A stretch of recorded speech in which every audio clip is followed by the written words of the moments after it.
This time on Kawaii-Fi Radio, the boys have been left unsupervised. Recently been taking the mickey out of all the Ford F-150 ads appearing in Australia. We made about 150 references. Going forward, I think we just need to stop making those references. Aaron shares his experience with cicadas. The miners up at work don't understand what they are. Oh, One of them right. thought electricity was running through a tree and it was arcing.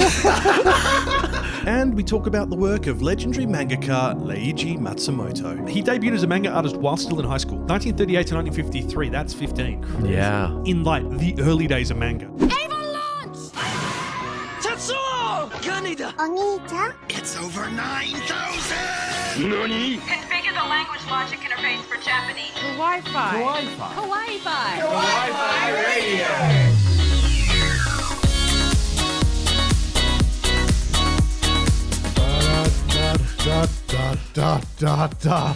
Konnichiwa and welcome To the new Ford F-150. You tuned into Kawaii-Fi Radio. I'm Kyle, and with me are my co-hosts Aaron and Kenny, and they've just pre-ordered Ford F-150s. No, I'm kidding. If you want to know what's going on with that pre-show, over on Patreon, it's just us three today, and we haven't seen each other in a month because of... Actually, maybe I think it's been longer. Really? Might have been. Yeah. Maybe. But now it's going to be a man episode. We're going to talk about manly things. Like romance among the stars. And expressing our emotions. And being true gentlemen to one another. Whiskey? And whiskey. Whiskey! Drinking whiskey on the rocks surrounded by your friends. Out of a straw. That's what it's like to drive the new Ford F-150. If you say so. Right. So anyway, this episode, actually talking about what we're talking about, because this is a serious topic, we're looking back on a legendary manga creator who has recently passed away, and that's Leiji Matsumoto. Now, if you don't recognize that name, that's okay. We didn't really either at first. Yeah. We've seen his stuff. I think everyone has seen something of his. Oh, yeah. I mean, there's a very high chance because his work's also influenced so many different manga artists throughout the years and animes. And let's just say if you've seen some of Daft Punk's music videos, you might be very familiar with Yeah, you this know work. that robot that dances, that walks around while they say around the world like 800 times? Yeah, yeah. Not that. No, but, Daft Hands, like around the world. If you are new to the podcast, welcome. We've also got a YouTube channel and we've got live streams as well. So links for all that and social platforms are in the episode description. But let's get stuck in first with what we've been watching, which we probably need to update the sting for again because it's not just watching anymore. Freaking press it 4 times. I'll just have to be like, come on, Kyle. It's a button. You can do this. Just press the button. I have no idea how old I am or where I came from. Daddy, ohio. Hang time! I gotta go! I have to know. Hooray, I did the thing. Oni-chan, nani wo miru? What we're watching. Back up. Yep, I can't press buttons today. Right, so we've got 2 anime to talk about and a manga. The manga we'll come to at the end, but first, Bofuri Season 2. The Fury of Bo. It's so adorable. It's so good. Now, this is the series. I don't want to get hurt, so I will max out my defense. Its second season was delayed quite heavily, and also then we've had a delay at the midpoint of the season due to COVID issues in Japan. That's hit a few studios this season. So episode 7 landed in the past week, so it's finally back on running. We don't know if that means it's going to end late or if it'll be a shortened series. That I'm sure will be confirmed later. But once again, Sally and Maple and the whole gang doing dumb things again. Her enormous turtle Breaking the game. Oh, like it's literally like playing a beta of a video game and being given like console command. Like, I'm just gonna spawn a tank engine here. God mode. Spawn Army of the Dead and 2 giant ogres to beat the world boss to death solo. Is that the title? That's a spin-off manga. Is it wrong to break the game? Is it wrong to break the girls? No, wait, wrong. Is it wrong to break the dungeon while you're a girl who's maxed out her defense? Is it wrong that you just lost the game? No! Is it wrong if that's what it's like to drive the new Ford? We recently been taking the mickey out of all the Ford F-150 ads appearing in Australia. So, because it's literally too wide for the road here, and yet they're trying to sell it. It's like, Yeah, we this is gonna made be about interesting. 150 references. F in chat to pay respects. Going forward, I think we just need to stop making those references. Hold on. We can't afford it. We need the sponsorship. No, we're not sponsored. Okay, so Bo Fury. We could be. If we said it about 150 more times, Hey, Ford, hit us up. Oh, no, I could never recommend a Ford after having one. So there you go. don't forget to like, comment, subscribe, and forward. That was bad. Forward it to your friends. No, anyway, Bo Fury. Let's stay on topic here. Bo Fury is fantastic. It's fun. It's cute. It's low stakes, and it's just highly entertaining because of the absurdity. It's like Cocaine Bear. I still need to watch that. It's an amazing experience. I also want to watch delightful. 65. Oh yeah, that looks really good. It looks like Turok. Yeah. That's the one where Adam Driver gets sent back in time. Yeah. he's Kylo like- Ren. Well, look, I think everything he's done since Star Wars has been substantially better and showcased his acting ability more than the Star I'm Wars trilogy so did. happy he's actually got a career after Star Wars. because That he's an doesn't happen for incredible many actor. people. It doesn't, does it? But yeah, Bo Fury on Crunchyroll. Aaron, you have some harsh words for the second seasons of Fruit of Evolution, and this is very unlike you because you're generally quite positive on these things. But yeah, I kind of agree with everything you've said. Yeah, get good. So what's changed? What's bad about it? Okay, so basically, in the previous season of it, he took out like an entire army on his own and he protected this village. That's cool. So where do you go from there? He got recruited to be a teacher at a school Yeah. by the principal, who was one of the head mages who was also fighting the army. Yep. So he's gone to that school and they're like, oh yeah, we'll give you the trouble class. And this is an isekai, by the way. This is an isekai.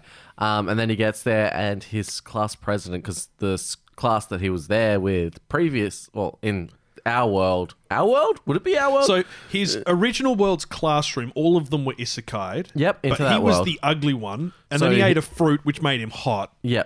Okay, so what happened is if you hold, because the voice said hold on to each other's hands so you don't get lost, and nobody held on to his hand. Yeah. So they all got sent to one location and he got sent to another. And then he found these nuts because he was starving and he ate like 10 of them, and apparently that's how many you have to eat in order to evolve. So he evolved and he got hot, and then this monkey got mad, and then the monkey ate 10, and then the monkey got hot.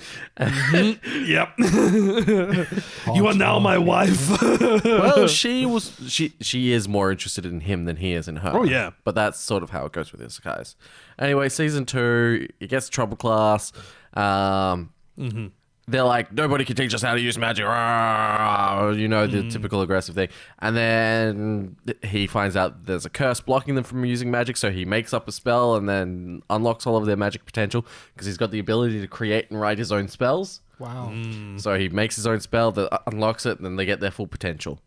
This sounds like they've just written a new anime. Yeah. Yeah. This sounds like they saw what Slime did and decided, we might do that same trope. Oh, yeah. Oh, yeah, that like slight bit of school. Yeah. Yeah.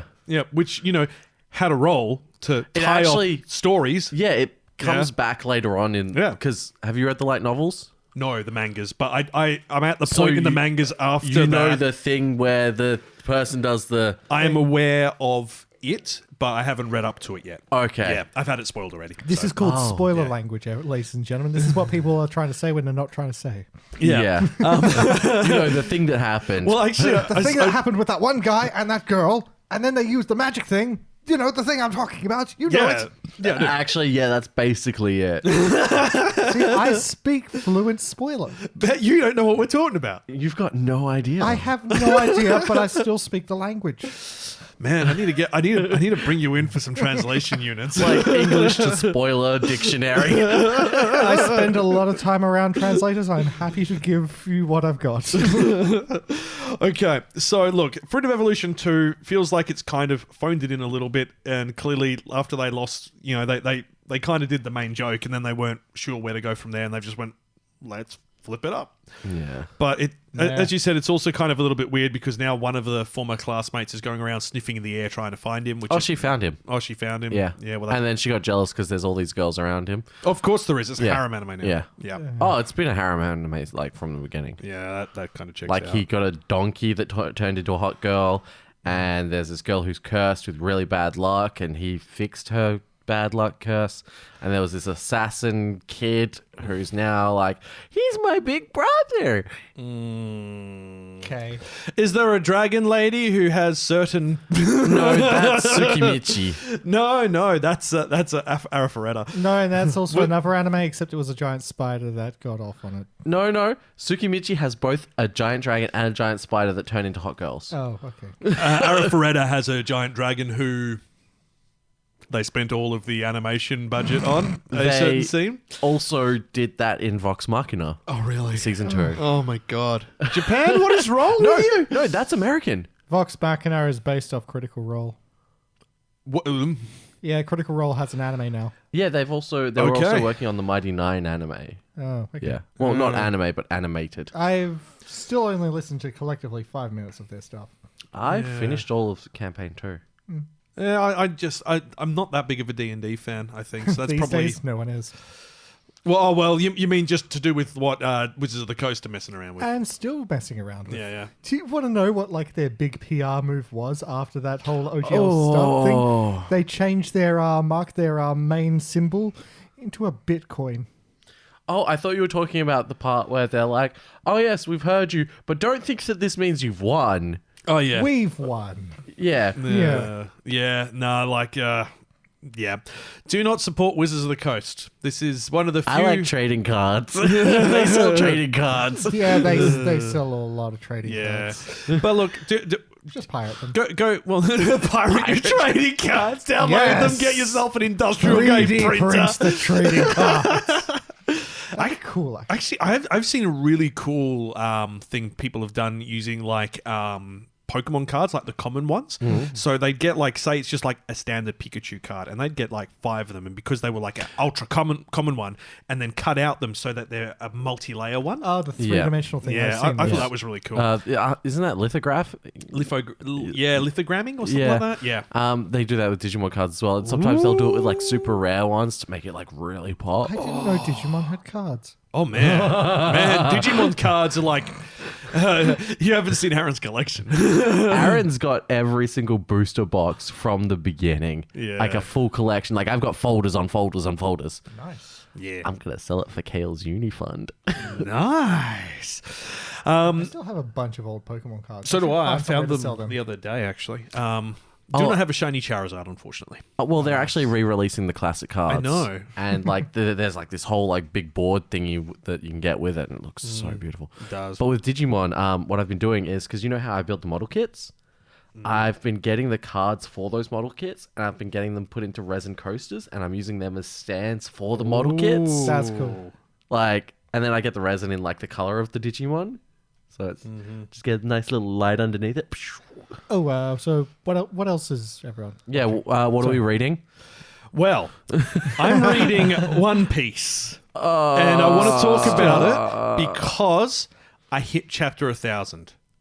Grats. Yeah, Wait, how many chapters are there? 1,200. Okay, so you've actually made some significant headway. I'm almost caught up. I'm in the middle of the Wano arc, and I now understand why people hype it up. Like the arc. It only took you 1,000 chapters. No. I mean just the Wano arc I'm talking about. No. I've actually genuinely enjoyed it, but there is you are right. After Thriller Bark, compared to everything that's come before, it feels like it does lull quite a bit. And the 3D 2Y.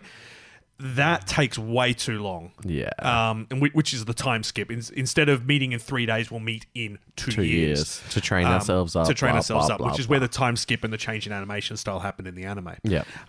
And it does lull for quite a bit until you start getting into the New World stuff. And I found especially the Fishman Island arc was just so slow. I was about to say, like, Fishman Island was such a drag. Yeah. So my suggestion is if you can stick it out to Wano, it's worth it. The story is beautifully written. Like, and I honestly don't...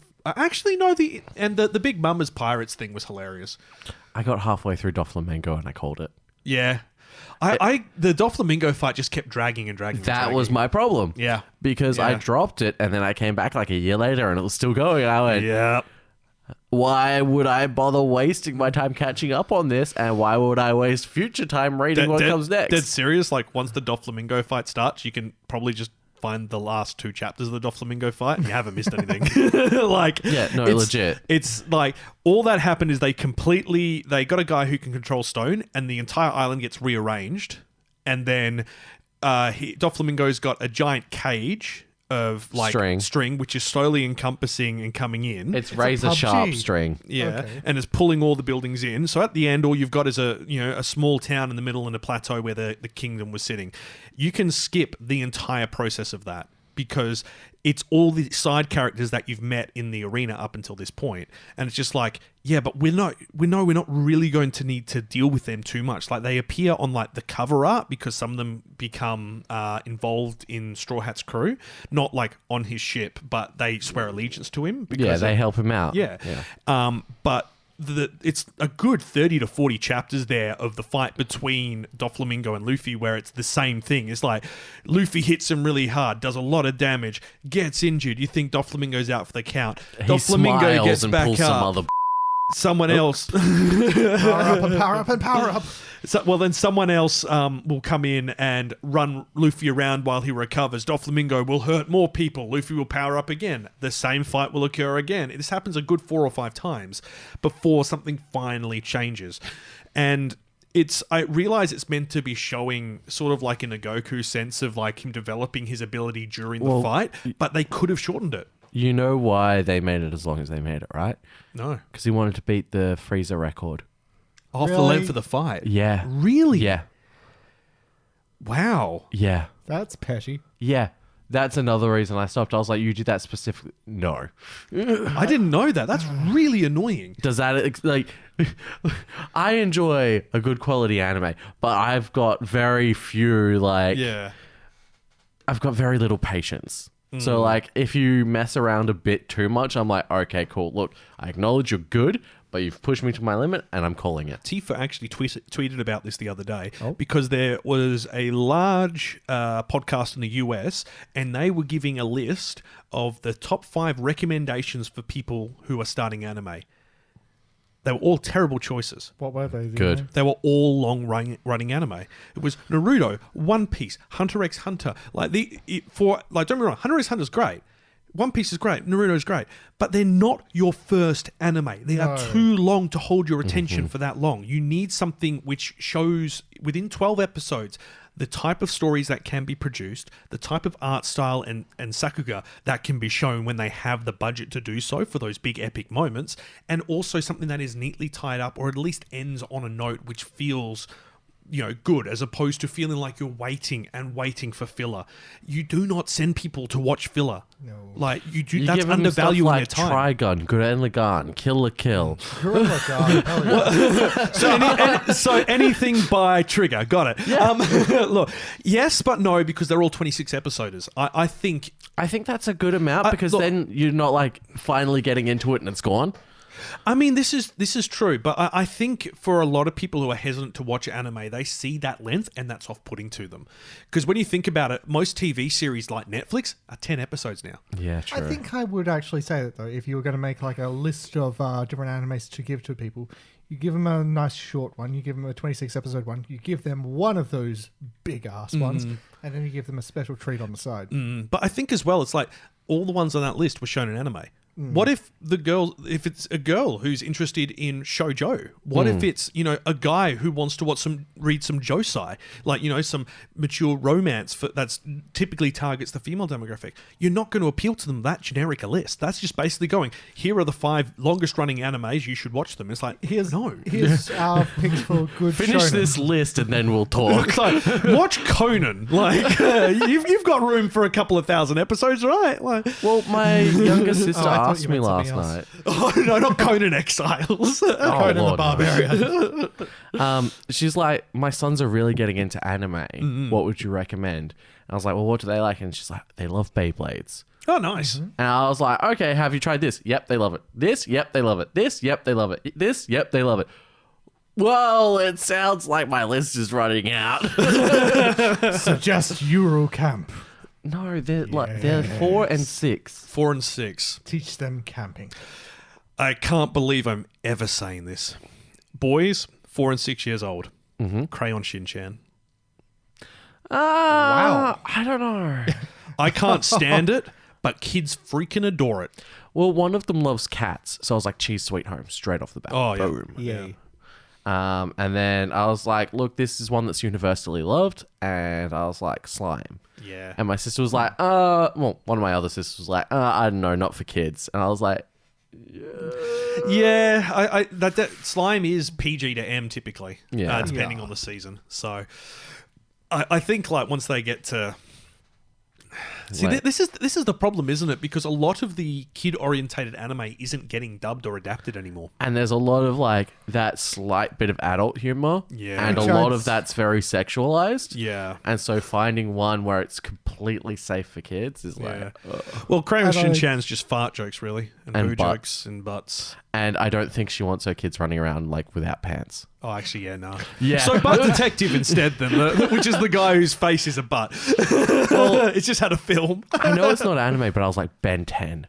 Oh, yeah, God, yeah. Yeah. Yeah, it sounds like they're into sort of the toyetic anime. Yes, that's what I was going for. I So was you like, should say like Ben 10, Teenage Kamen Mutant Rider. Ninja Turtles. Oh, yeah. Yeah. The original ones, and man, and then make them watch the movies for those terrible No. Have you seen the new movie that's coming out? Oh, No. It Seth actually looks Rogen. really Wait, good. what? No, because it's done in the Spider-Verse style, kind of no. and they're actually teenagers. Because you know how in a lot of the franchises they're like young adults. Yeah. They're actually teenagers, and they're played by teenagers. And it's being written by Seth Rogen, Donatello's staff who has did Santa Inc. This is tying this into the podcast, by the way. Donatello's staff has a sticker of Gojo on it. Oh. Yoaimo. Okay, anyway, that's what we've been watching and reading and talking about. I realise today's a very rambly one, but as I said, we haven't caught up in a month because we've all been hectic. More on that in the actual Patreon for those on there, explaining why things have been delayed, such as the episode previews and stuff. They're all out now. But I'm in a corner office now. I quit my job. Yay! That's me in the corner. That's me in the drive-through ordering my McFlurry. My McNuggies. Yeah, that's better. Alrighty, let's talk about the most important part of today's episode, Matsumoto. Kawaii-Fi Radio. That anime was a manga? That manga was an anime? Mangaka. Yes, we haven't used this one in a long time because we haven't had... I have never You heard haven't? that It's one. been like over 3 years since we used it. Wow. Yeah. We use this one exclusively when we're talking about manga artists. It hasn't really had an opportunity to come up very often. We have an entire sting for Miyazaki. Yeah. Which is actually the cicada. Hang on, I got it. I've got a story regarding cicadas that I need to tell you guys, like, after the podcast. People thought cicadas were before they knew they were cicadas. Did they just think that No, trains were I can screaming? tell you what they thought they were, because Wow. the miners up at work don't understand what they are. Oh, right. One of them thought electricity was running through a tree and it was arcing. And he's like, I don't understand. I can hear this electricity, but I can't see it. And it sounds like it's coming from this tree. I'm like, that's cicadas. He's like, what? And I'm like, they're bugs. And he's like, They're electrical Oh. bugs. if they're noisy, just give the tree a good shake. They'll shut up. They're just like a really noisy cricket. And then this one guy who prides himself on being a country boy, he didn't know what they were. And he's like, what's that? Like, In Ish. fairness, they only are really in Australia's north. oh, okay. Yeah, we don't get them down in Perth, for instance. So No, we do get them in Perth. really, Yeah. Yeah. I've never heard them. In the hills, especially. Yeah. Really? The hills are alive to the sound of cicadas. There are trees lined with cicada sheddings. Whoa. I kid you not, man. Are they an invasive species? I don't know. That's But, still like, kind of cool, though. He thought, like, he's like, what's that ear-shattering noise? And I was like, oh, I'll go check. I didn't hear it during my patrol, so, like, I don't know what you're talking about. Go up, and I'm like, oh, it's cicadas. Give the tree a shake, and I'm like, there you go. And he's like, oh, man, what was it? I was like, oh, you know, it's just a bunch of cicadas. And he's like, oh, they would have kicked my ass. And I'm like, what? And then he Googled it, and he's like, oh, they're bugs. I thought they were birds. I'm just imagining like this big brown, like a cicada, the size of a freaking bird, like a pigeon. Like, I think I've seen that anime. I think I've beaten that boss. actually, yeah, I think I've seen the manga. It's not for children. Anyway, way off topic. Back on topic. We're on topic. We're talking about Matsumoto. Now, his full name, funnily enough, full name is Leiji Matsumoto, but originally his family name was Akira Matsumoto. And that was when he was first born. Cut it out! He was born in 1938 in Fukuoka Prefecture. Wow. He debuted as a manga artist in 1953, so that's He young. had a good run. He had a really good run. He debuted as a manga artist while still in high school. 1938 to 1953. That's 15. Yeah. That's huge, and that's in like the early days of manga. So there weren't many people willing to take stuff on back then. So if you're a young person and listening to this podcast, follow your dreams. Yeah, don't let your dreams be dreams. Do the Matsumoto Akira thing. Yeah. So he is the man behind Space Battleship Yamato, Galaxy Express 999. What was the other wonderful one? Queen Emeraldus. And, of course, Interstellar 5555, the story of the secret star system. With fives instead of... 5 Tory. Yeah, they replaced all the S's in that with fives because that... Look, in Galaxy Express 999, you know he's got a thing for recurring numbers. And that's trains in space, for those wondering. Space trains. Yeah. Don't ask how the physics work. Also, Space Pirate Captain Harlock, which we watched the film of last tried night. to. It's We the tried film you both tried to, and I succeeded at. Yeah. And I was doing dishes, man. What do you want from me? I'm a house husband. It's the way of the husband. Oh, Yeah. it's a good way. I So lost my pinky. you lost your pinky? A house husband? Oh dear. Oh, you found your pinky. There it is. So, he supervised the animated music videos for Daft Punk's Discovery album, which was all the blue people dancing around, and that's Interstellar 5555. That was a way that anime really got introduced. Well, not introduced, but that was like one of the ways that a lot of more people in mainstream cottoned onto what anime was and could be. Because, you know, on all their music videos, along with all, you know, your pop stars and stuff like that, suddenly there was this gorgeous animation, and you're just like, what is this? Why is this so much better than any cartoon I've ever seen? Yeah. So, Did you guys ever watch it on Foxtel? I don't, Yeah. What's a fox? Yeah. Like on Toonami? Yeah. Yeah. That was when I first saw the whole thing, and then Same. It's really frustrating. The only way you can watch it currently, at least, well, last check when we talked about this on the podcast on episode like 6, was through a music, like a concert streaming service. Oh, wow. Yeah. Don't they still sell the DVDs for it? You can get them, but they're very hard to find. Yeah. Yeah. Which I just thought was wild. And I think it's something wise, that iconic. It's wise to order that stuff in because, ladies and gentlemen, buy physical media, not digital. Actually, you know what? I think I might buy a copy myself right now. Not a Because bad idea. no, it's so good. Like I It feel is. like I need a copy before there are no longer any copies. Yeah, no, and that's fair. See, the first album I bought on like vinyl was Daft Punk's Discovery. So cool. And it's just like the mental connection between that anime art style and the music will forever be there. That that connection for me. And, you know, I was already into anime at that point, and this Kind of just occurs to cemented me it. that people might not actually know the video clips we're even talking about. Some I people that were know, because listening- it was like 90s. Yeah. It's So nuts. these are the video clips are a bunch of blue-skinned musicians from another galaxy, and they're kidnapped by an evil manager, and across the different songs, the story unfolds about them being kidnapped and brought to Earth and made to play on Earth. all part of an evil final scheme, but it also seems to be just people are outsourcing talent from alien space races and mind controlling them to be pop stars on Earth. Yeah, 2001 it came out. You can get it on Amazon Prime. That's great. That must be an update then. Because I can't find a physical copy on Amazon. Ah. And if it's not on Amazon, you're not going to Well, find no, it. it'll be on eBay. Or it'll be bootlegged. Yeah. Maybe it'll be at that store that we talked about earlier. Yeah, in the pre-show. Yeah. Listen to the pre-show to hear us ragging on someone and probably getting sued. $1 a month. We need it for evidently for all the legal challenges we'll get for everyone who subscribed to it. No, I'm kidding.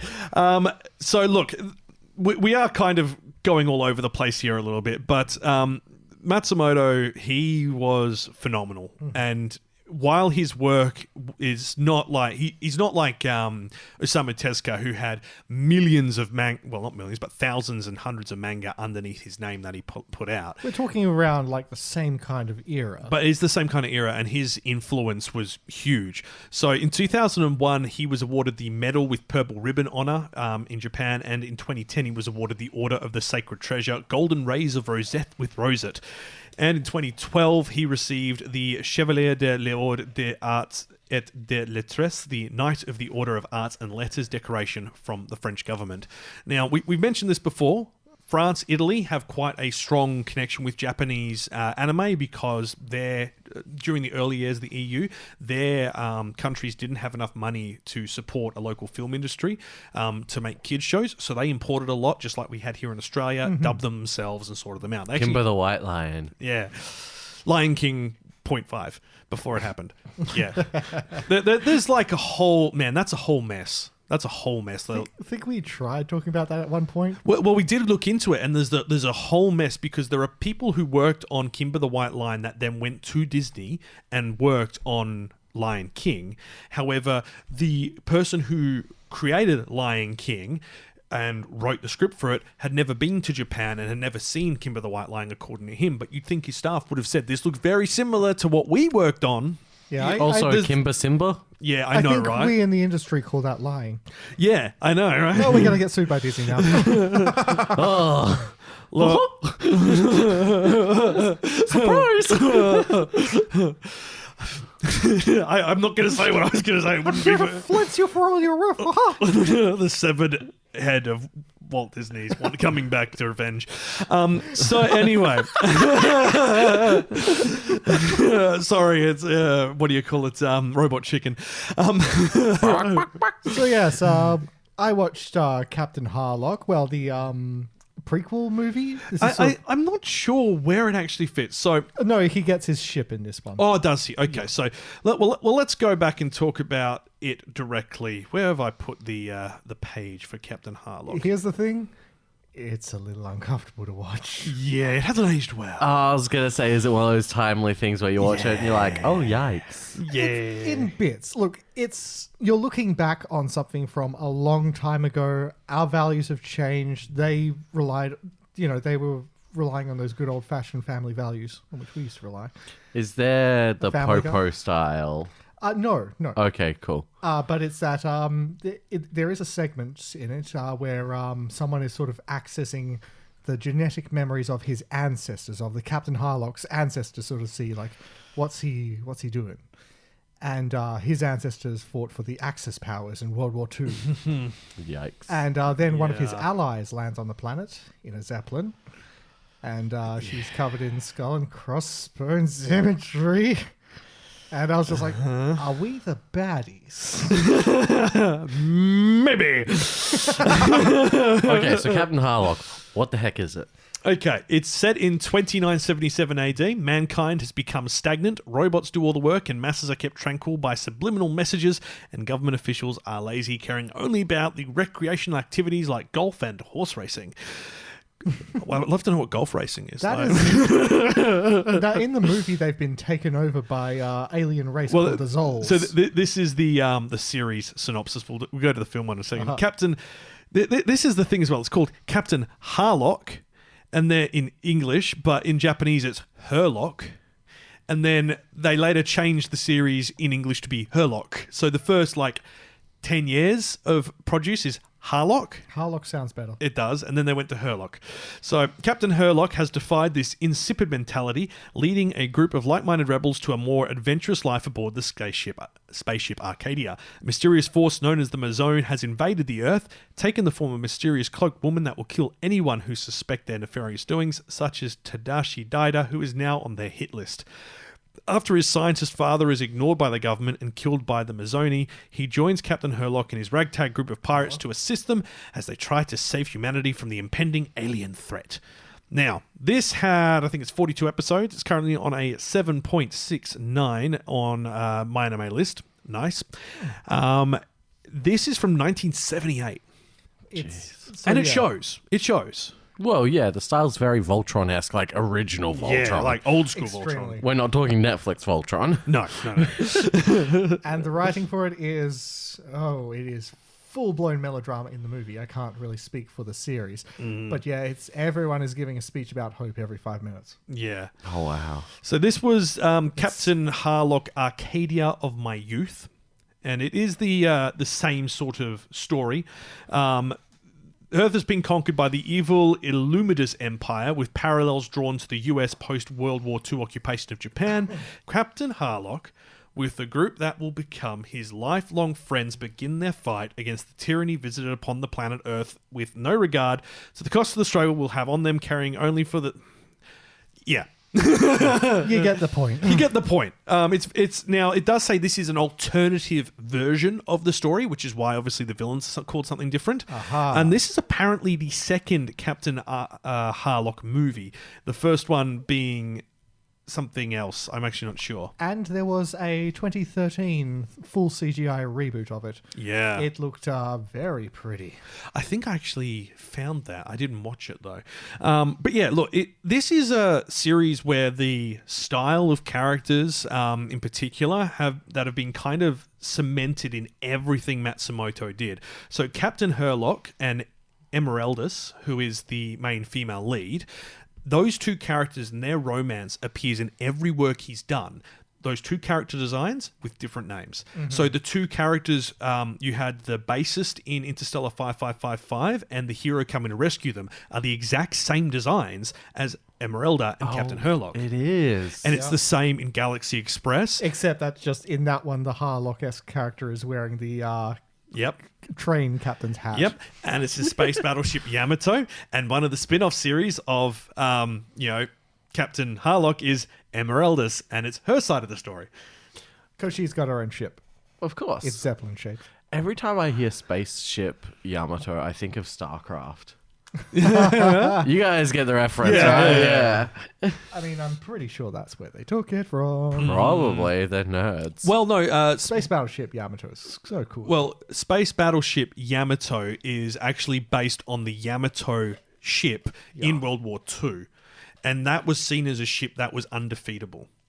And the idea being is that in Space Battleship Yamato, they resurrect that ship and use it to hide the spacecraft inside it, so when it's being constructed, the aliens don't attack it.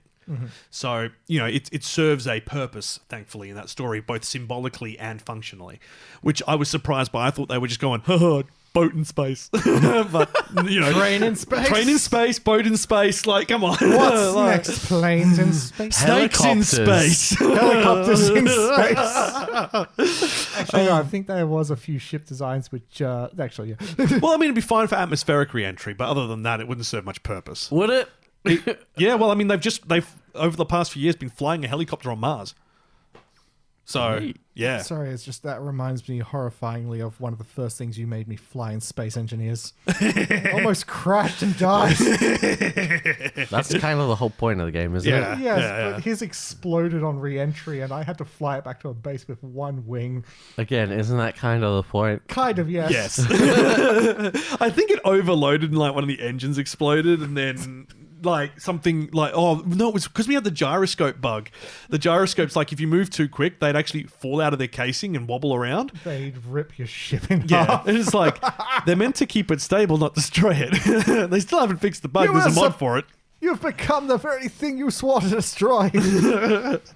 So yeah, look, a lot of Harlock's look and Emeralda's look reappear in all his work. So his style was also characterized by mythological and often tragic storylines, based on a lot of the old stories out of Japan with strong moral themes, noble heroes, feminine heroines, and a love of strange worlds and melancholy atmosphere.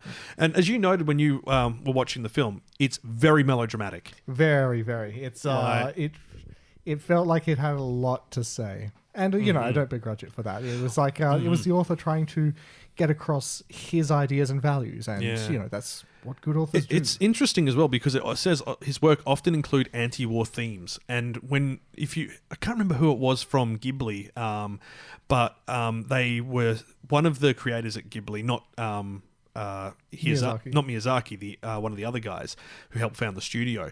He's, when he wrote, what one was it? The Wind Rises? Yeah. They said, no, it's not meant to be anti-war or anything like that. It's just the story that we have told. And there does seem to be, like, especially in anime films, a reluctance to acknowledge that they're anti-war because of the culture of the time. Like, we were defeated, but we were proud, and being against that is seen as an insult towards it. So it's very interesting that he's openly anti-war, having grown up in the 1930s, actually experiencing like the firebombing of Kobe and that, not being obviously at the location, but being in the country, being alive during that time. It's got to have been crazy. Yeah. It's definitely shape a few expectations about the world. Now, something I didn't actually realize is he has a daughter. I mean, okay, yep. Makes sense. He has a family. His wife is a shoujo mangaka as well. I can't remember what she's done, but she was actually more successful than him when he first started, which is, wow. And then it's, yeah. But their daughter is Makiko Matsumoto, and she heads up Studio Leiji. Why is that familiar? Leiji is his name, and Sha is just like, celebration. Sort of thing. What kind of stuff? That's cute. What kind of stuff have they done? I actually don't know. I'm going to have a look. Leiji Sha. But she made a public statement that he set out on a journey to the Sea of Stars. I think he lived a happy life, thinking about continuing to draw stories as a manga artist. That's he has Studio Leiji has been involved in Shaman King 2021, Hey. Lots of Fate Khalids, Banana Fish, Shadow Skill, Gyakko Baraji Ultimate Survivor, Garo Finishing Line. They're a support studio primarily. Oh, that's not so bad, and we've seen a bunch of support studios break out and do something amazing. They were involved in Agretzko's Metal Christmas OVA. Nice. Sharked. I don't know what that is. It's like, you Lost remember the City of Ashton Atlantis? Kutcher show Punked? No. It's that, but there's sharks? Is that but you get hit by the Baby Shark soundtrack? It's for it's a VTuber. It's Oh. Gura Gara's anime. I love her. Finding her life in Lost City of Atlantis too boring, friendly but impulsive shark girl Gura Gara swims to shore in search of fun. However, she soon finds out that she cannot enjoy life on the surface. Oh. Without clothes. Luckily, the nearby Blue Axolotl beachwear shop presents her with a shark-themed outfit that speaks to her inner child. Okay, but she's got the most adorable outfit. Oh, yeah? It's a hoodie with a shark bite taken out of it. That's kind of cute. Yeah. I mean, as far as VTubers go, she is like iconic. Yeah. Well, she's like the other one, the Kurone? Yeah, Kurone. I love Karate. Yeah. But yeah, What so was look, it? as a Boing support. Pion? Oh my god, this Pion Sugoi! Pion Pion. Pion Pion. Funny one, yes. Oh god. I just also love that her Ikam Bokum. bit Oh, when she Ikan was- Bokum, yeah. when she was playing Banjo Banjo-Kazooie. Kazooie, which is my childhood's game. I need to double check actually. legendary manga. I don't know if that's actually. But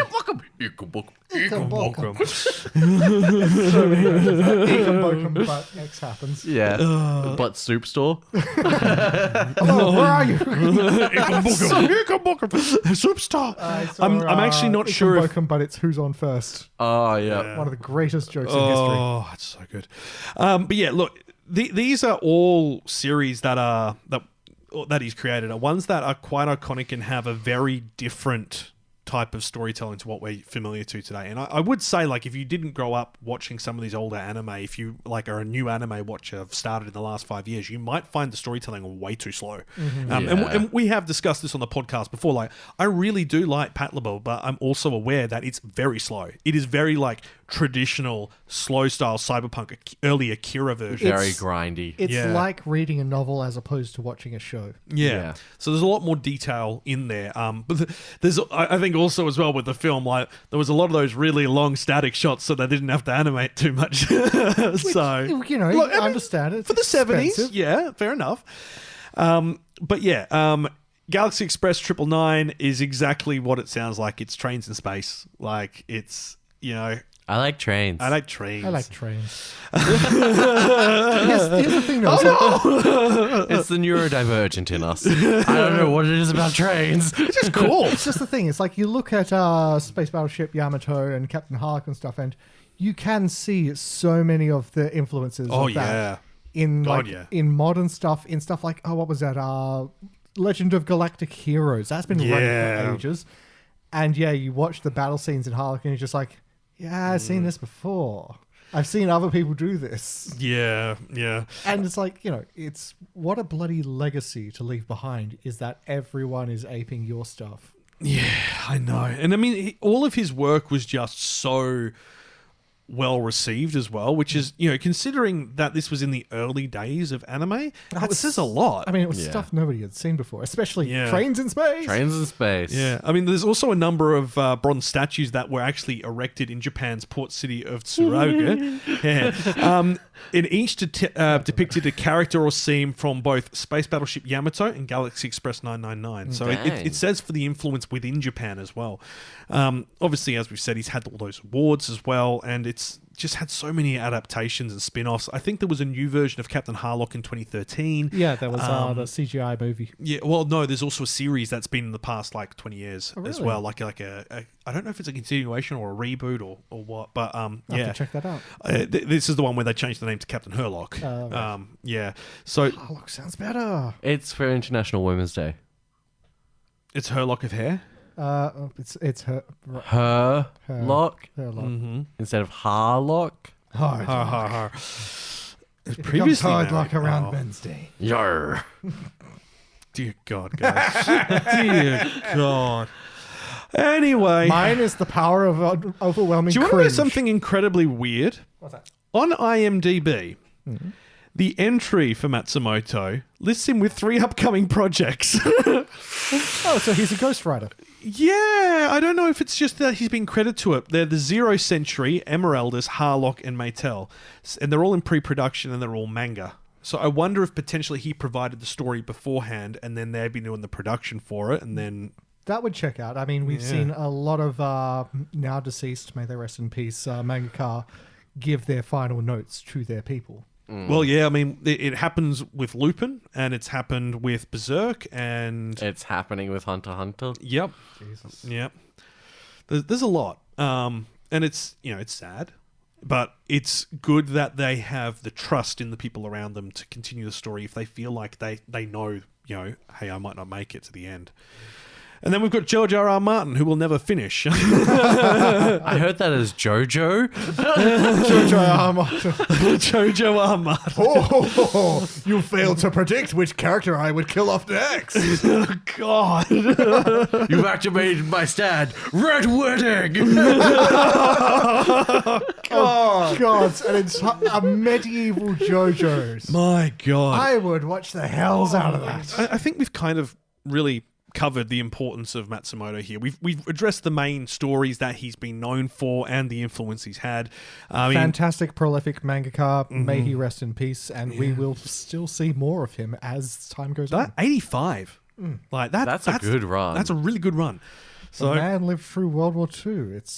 They had some good innings. Here's some interesting trademark things about him. He has a deep fascination with the number 9.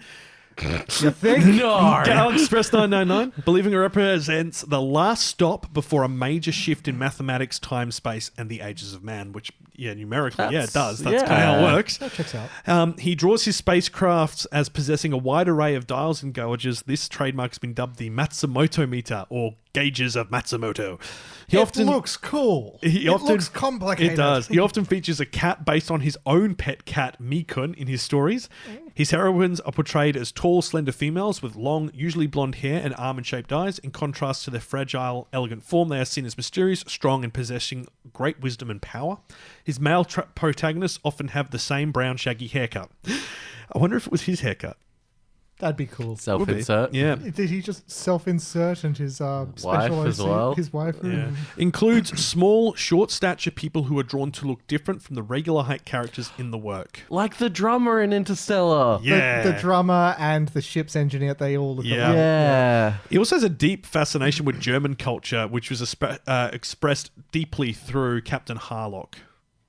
That checks out based on what we saw in the film. Basically. Because there was some questionable World War II Comments. Yeah. He also he helped design and commission a Tokyo water bus, the Himiko, which runs between Asakusa and Toyosu. Its design features a futuristic look and decor, contains models of the main cast of Galaxy Express 999. Its whole roof is glass, and it's like you would be in the... I guess you could call like the captain's lounge of a ship. That is so cool. Yeah, I saw pictures of it this morning. I need to see this. Send me that later. Space Battleship Yamato was dubbed and released in the US as Star Blazers to wide popularity and acclaim. The series is considered groundbreaking for introducing a current term genre to the world anime. So through him, the word anime became known in the West. Oh wow, he's the reason we call it this. Yeah. Hells. Hopefully that's not where he went. No. Yeah. It doesn't exist, so we're fine. You got me there. No, This is a little... we were talking about how prolific he is, but we say like a word that he invented whenever we talk about this stuff. Yeah, I know, right? Our whole podcast is revolving around that one word. Yeah. Man. The basic look for all Matsumoto's heroines was inspired by an old photograph he discovered in World War II. The photo was of Takako Misei, the granddaughter of Dr. Philip Franz von Siebold, a Dutchman and the first European to teach Western medicine in Japan during the 1800s. Wow. He was also inspired by actresses Marianne Hold, Eleanor Parker, Danielle Darieux, and Kaoru Yachigusa. I know that name. He also cites writers Juyuza Uno and H.G. Wells, artists Shigeru Komatsu, Tetsuji Fukushima, and Fukujiro Yoko, and cartoonist Walt Disney, Max Fleischer, and Osamu Tezuka as influences on his work. I mean, the Tezuka is definitely... And the H.G. Wells, yeah, definitely. Yeah. So, this makes sense. He's allowed many characters in his series to cross into other stories. This has caused fans to officially link together worlds he has created, although this has resulted in continuity issues with a fictional universe known as the Leiji-verse. He owns a Ravi 212D gun sight used in World War II fighter planes. Wow. Look, there's a lot. If you want to see, like, this list just keeps going. This is on IMDb. There's so many quotes, references, connections in there. It's really worth checking out if you want to know the history of it. Man lived a good life. He did. And with that, let's move on and talk about what else is going on in the world of anime news.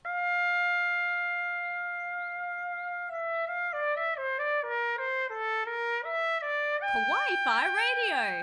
Tonight on Anime Communique. Great story, compelling and rich. Nothing brings ratings up like a little controversy. All right, let's start with a controversy. Reborn as a vending machine, the anime is coming. I am not amused. I'm ecstatic. I've read the manga. It's really good. It has no right. I have questions, but He teaches people in a fantasy world to use Coke and Mentos to defeat a dragon. Because they use them as fire hoses. I'm done. I'm out. Didn't think you meant that kind of Coke initially. Cocaine Dragon! the fantasy isekai sequel after Cocaine Bear dies. Reborn in another world as a dragon with a Coke addict. No. The sequel to Cocaine Bear is Crocodile. And then the next movie is Crocodile versus Cocaine Bear. I mean, look, I'm happy to get behind that. That sounds good. Right? So continue vending machine. So, Reborn as a Vending Machine, I Now Wonder the Dungeon anime reveals main cast staff promo video and July premiere. Gods. Look, it sounds daft. Yes. It looks daft. Yes. It is daft. Yes. It's made by punks. It's aware of it. It takes the mickey out of itself every step of the way. So, a middle-aged man with only one passion in his life meets a fitting end in a traffic accident. That's where most stories would end. But instead, actually, no, it's not where most stories end. It's where they begin. This is where every isekai begins. This is where his story truly begins, when he's reborn as what he admired the most in life, vending machines. Yes, he was a vending machine obsessor. He went around and tried lots of different vending machines to try all the weird different things they'd have in them. Okay, but that's cool. But Yeah. The thing he admired most? Yeah. Like, I understand enjoying them, but like, maybe he's on the spectrum. And I mean, you know, I've seen people have these channels where they find all these crazy vending machines, so I get it, but I don't get it. Yeah. So his new leaf on life happens to be in the worst place possible. What can a vending machine do in a monster-infested dungeon when he can't even speak or move on his own? I'm sorry, he can't speak. He has some pre-programmed lines that are meant to automatically come out when items come out, and he starts cutting them up to speak. Yeah. So thank you. Like Bumblebee. Yeah. That's dopey. Yeah, I know. But yeah, there's this little sort of fighter girl who discovers him, and she's like like overpowered species or whatever, and she ends up carrying him as her backpack. Takes him to the village. He makes money from them, and he can use that money to pay for his power bill and then order more products. Yeah, I know. Weird. But yeah, I know. I don't fully get it. It's been a while since I read it, but I'm down for it. This is going to stream on Crunchyroll, and it's not going to be like the hit of the summer sort of thing. It's going to be like the why is this good of the summer?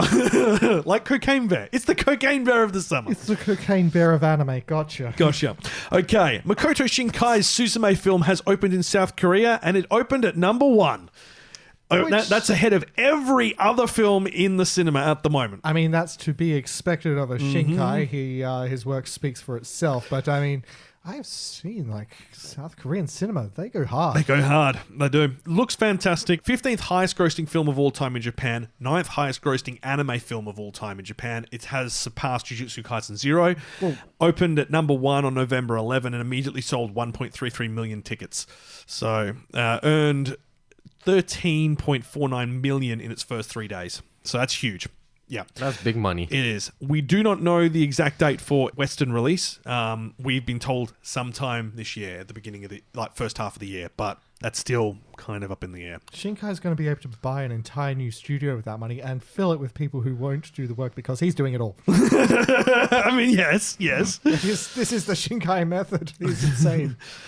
We also have a sequel announcement. So the recent Gundam series, The Witch from Mercury, Part 2. Like season 2 premieres on April 9. The honeymoon. It only just finished in December.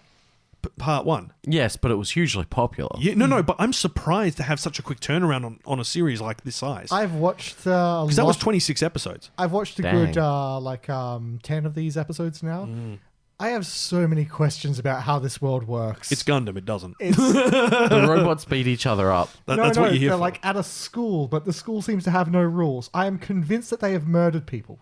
Oh, yeah, that's right. You were saying you think that there's actually people who have died at the school and no one's taken care of it. So a couple of girls are sabotaging people's mechs, like using a time-activated paint on the view screen so they can't see and can't complete an exam. This is some time-activated paint. Yes, it turns dark over a period of time. And so they are found out. And one of the girls beats one of them so hard, her head cracks against the stairs she's sitting against. And then she beats the other one up. You never see them again. These two antagonist characters, they're gone. They'll probably show up in the finale like scarred or something. So they're gone. I'm convinced they were tossed out the airlock. Were they in space to this school? Yes. Oh, God. I mean, Here's okay, the thing. The teacher's running this whole exam thing, which is being obviously sabotaged. Everyone is being sabotaged. The sabotage is allowed. Yeah, that's right. So it seems like, sabotage is allowed, so clearly murder must be as well. Yeah, it's a bit lawless. Got rid of the boys. Oh dear. But look, we'll see. Like, I'm surprised Kira Lee. Well, I'm not surprised Kira Lee hasn't watched it yet. She's been absolutely flat tack. But I'm sure once she does, we'll get a good rating on how that fits into like the Gundam storylines and if it feels like a proper Gundam series, because she is our expert in that area. Digimon Ghost Game anime is coming to an end on March 26th. So literally the day of our next recording session. After 68 episodes, I think. 68 episodes. Premiered in October 2021. And then it kind of became a bit monster of the weeky. Yes, it did, which is kind of why I dropped it. Like, they set up an initial story, and it's that the main character's dad's in the digital world, and he sent this Digimon back to go hang out with him, and they're helping all these Digimon that are lost in the human world.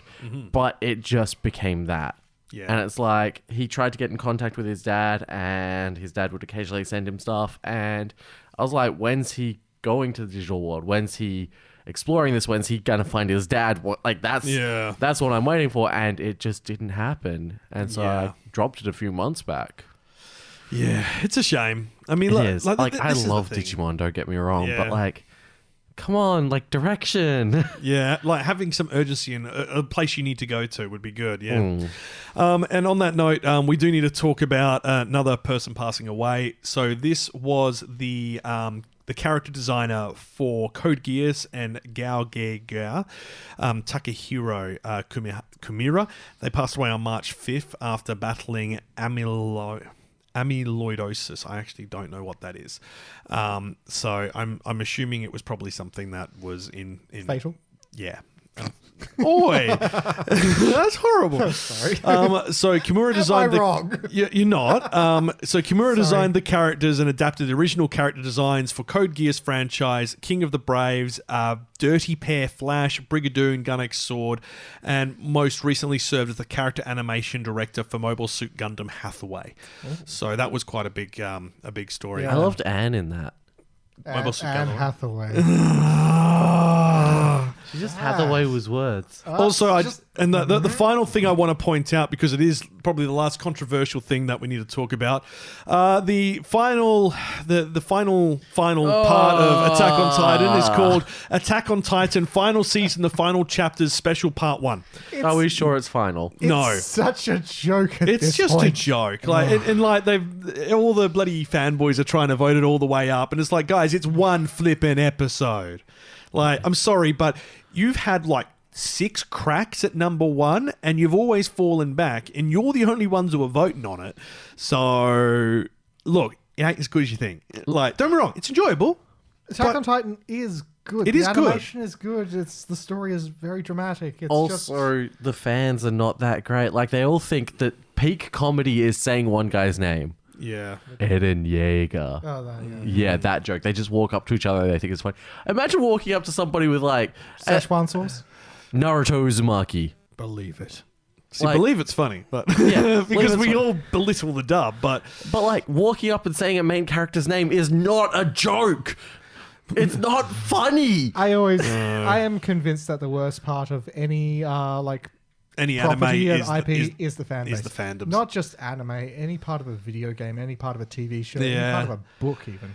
Well, I mean, fan base makes everything worse. I think it depends on the actual fandom around it as well. Like, I find a lot of shonen series suffer from this a lot more acutely than, say, shoujo series. Oh, granted, yeah. Yeah, so I think it definitely is that sort of thing. And it is always these, very action-orientated. It's the same people every time. It is. Very polarized. Like the ones who, chucked a tantrum over Chainsaw Man's animation not being good enough. I'm sitting there going, Are you watching the same thing? I thought it was incredible. It was incredibly well done. Gorgeous. It's not perfect, but nothing is. You do not get perfect. People don't seem to realize this. Like, even Makoto Shinkai's films have errors in them, and he's aware of it, and he doesn't like it.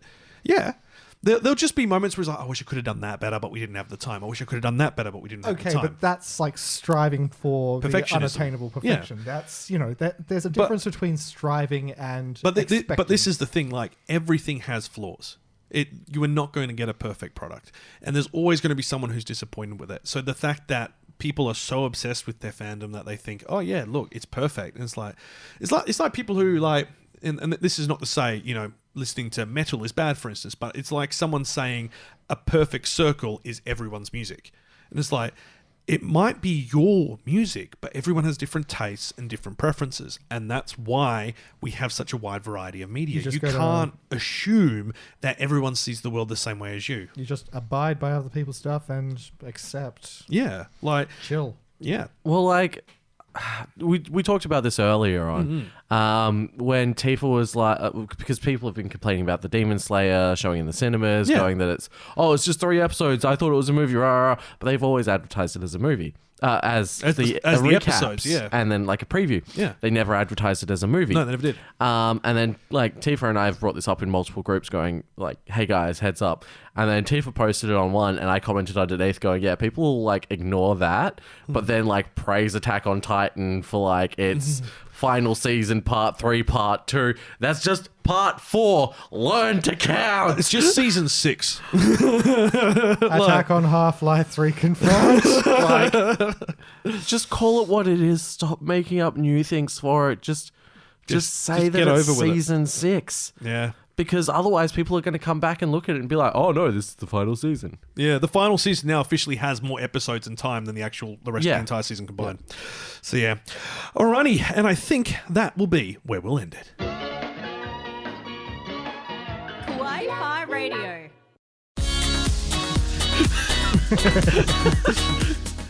All right, Kenny's got to run. So next time, it's the new anime season. Watch some anime. Watch some anime.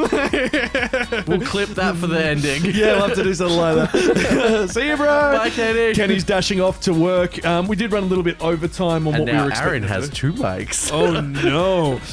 Hey, look, Kenny's gone. We can talk behind his back now. He's such an attractive man. So beautiful.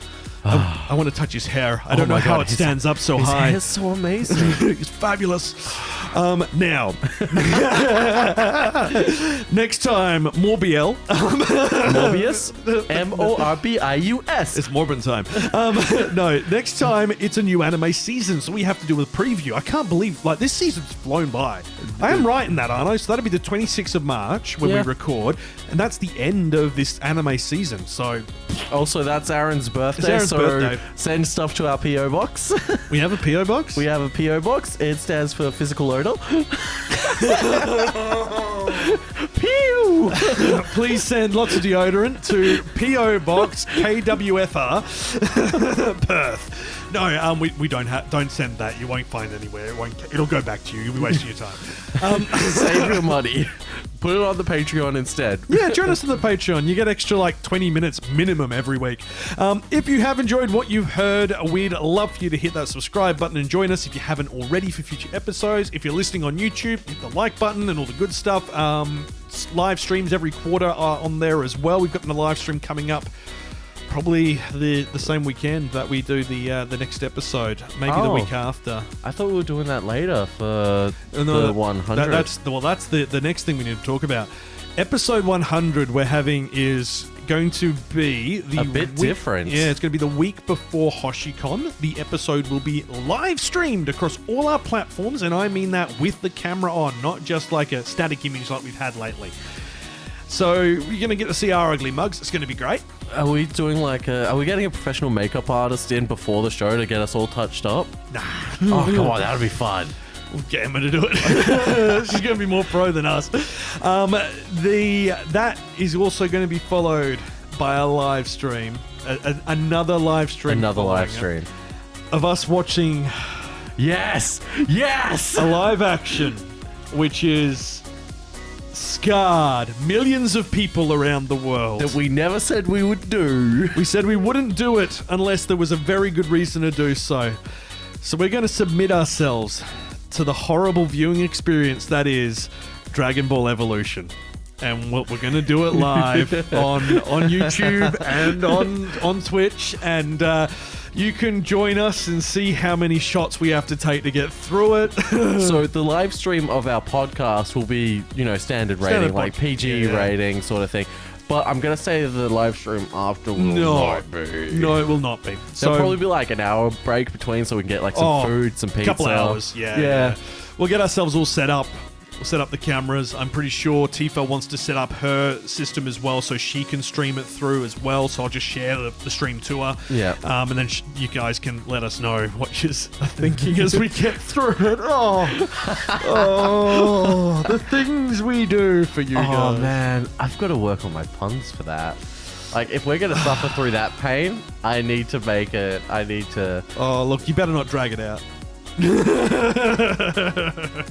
I'm not going to say the next pun. That's ballsy of you. So, anyway... You're krilling it, man. Yeah, I am. We've got 3 episodes until then. One of those is a Kawaii-Fi extra, and that is an episode where we are going to be talking about the live-action Promised Neverland, because that was actually apparently quite good. You know what actually just dropped on Crunchyroll? Live-action Tokyo Revengers. Yeah. I think there's another one of those in the works as well. Oh, Lord. I heard that this one was not good, so I'm going to be checking it out. Oh, I'm going to be interested to hear your review on that. Well, I know what I'm talking about next time. Yeah, no. But yeah, look, if you would like to support the channel, as mentioned multiple times, we also have a Patreon where you can hear all our jokes about the new Ford F-150. We share extra content, episode outtakes, how the podcast really ended, and video extras and show updates. So if you can afford to support us, even at $1 a month, it would be greatly appreciated, and it gets you access to the whole back catalogue of pre-shows, which is now over 40 episodes of pre-show. We still need to do that one that we promised one of our Patreons. It's a very a yeasty special, if you will. Yeah. Well, I made some the other day as well. I was actually talking to my boss about it as well, and she's like, "Yeah, I actually made some bread." I'm like, "Oh man, I miss making bread." Baker's Delight, how they have that Twisted Delight thing? Yeah. Because I used to be a baker's apprentice there. Yeah. I know how to make them. And so I went to make one. I was like, oh man, it shows that it's been 20 years since I made one. See, my most way off topic here, but Yeah, the most fine. fun I ever had, the best thing I ever made was I made braided fruit bread logs with cinnamon and coffee syrup drizzled throughout them, and braided them up and all that, and cooked them, and I gave them to the family for Christmas, and they loved them. It went down a treat. Bread is a simple but pure pleasure. It is, and it is why I am the shape I am. Preaching to the choir. So, if you would like to join the community and talk about bread, head over to our social media channels for breaking anime news, memes, and videos. We aren't as active as we previously have been. This is mostly to do with, to be blunt, a lot of life stuff going on for all of us. I've just quit my job and I'm starting a new one in the next week. Nice. We have the house being built. We have living with family. We all have Ariel FIFO at the moment and juggling that. Kenny's juggling a new work location. Tifa has been working her absolute tush off to get all of her stuff sorted. She's also got an upcoming trip. Yep, to Japan. Yep. Kira Lee's had her second child, and as you can imagine, that is by no means a small feat to look after. No, So- one child is a lot, so... Yep, and Emma's also been flat tack with organising her work's events, and being very disappointed with how Optus Stadium handle their event management. And you can't forget how busy Liger's been. Oh, Liger has been so busy. He has been sniffing so many things and running around and meeting new people. And rubbing on legs. Which is also in the pre-show. And meowing quite loudly. Not this episode. Not this episode, but he's become very talkative as of late, our cat. And he's still adorable and fluffy and very cuddly. So it's great. Right. I think that's it. Yeah. So thank you so much for listening. You have been listening to Kawaii-Fi Radio. Thank you for joining us. And until next time, watch some anime! Watch some anime. I almost missed the button. Again? Yeah.